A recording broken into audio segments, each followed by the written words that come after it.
Ya itu udah paling benar di pengadilan, nggak apa-apa. Kita hadapi saja dengan baik, nggak lari, nggak kabur, kita selesaikan. Tahun yang lalu juga pernah menggugat tapi ditolak oleh pengadilan. Ini kurang lebih 11-12 lah. Saya sih pokoknya apa yang menjadi tanggung jawab saya, PR-PR saya ya kita selesaikan, saya selesaikan insya Allah.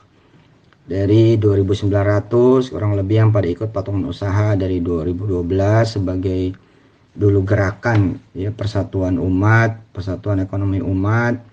Ya, kurang lebih 2.500 sudah dikembalikan dari 2012 sampai rentang waktu 2021 ini. Data semua ada, tapi saya nggak berkenan memberikan data ini kepada siapa-siapa ya ngadu datanya di pengadilan saja atau di kepolisian. Agaknya ada orang-orang yang memang senang kalau eh, terjadi seperti ini gitu. Seperti ada yang memelihara juga, dicicil satu-satu masuk, ntar polisian ini, ntar polisian itu, ntar pengadilan lagi. Jadi kesannya saya bermasalah terus. Nah, sisanya memang menunggu karena data dan lain sebagainya.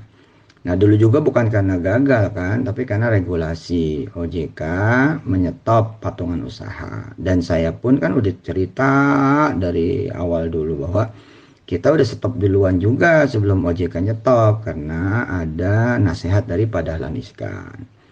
Nah, habis itu kan kita kembalikan untuk kemudian masuk lagi dengan cara yang benar. Nah, proses perizinan berikutnya perjalanan cukup panjang sampai patungan usaha menjelma menjadi aset manajemen syariah di tahun 2018 resmi OJK, officially OJK. Nah, habis itu teman-teman bisa masuk lagi menjadi reksadana begitu. Nah, kesalahan saya terus nyoba, nyoba, nyoba, misalkan kayak nabung tanah itu baru. Ya, judulnya saya guru. Ya, nah, judulnya saya berbuat pasti banyak salahnya. Pasti banyak kelirunya, pasti banyak kesandungnya. Minta doanya mudah-mudahan lancar. Tapi kalau nipu sih saya kira perbandingan 2000-an orang udah dikembalikan dan memimpin sampai umat punya aset manajemen syariah sendiri. Setelah berpuluh tahun lo umat nggak punya loh. Saya kira harusnya sih publik bisa menilai. Tapi kan hari ini publik juga lihatnya dari thumbnail, dari judul, nggak pernah lihat isi gitu. Jarang ada orang lihat isi ya, sehingga narasi yang dibangun yaitu tergantung judul itu. Sedangkan saya juga nggak punya YouTube yang mempengaruhi ya IG aja saya banyak main itu. TikTok juga enggak gitu.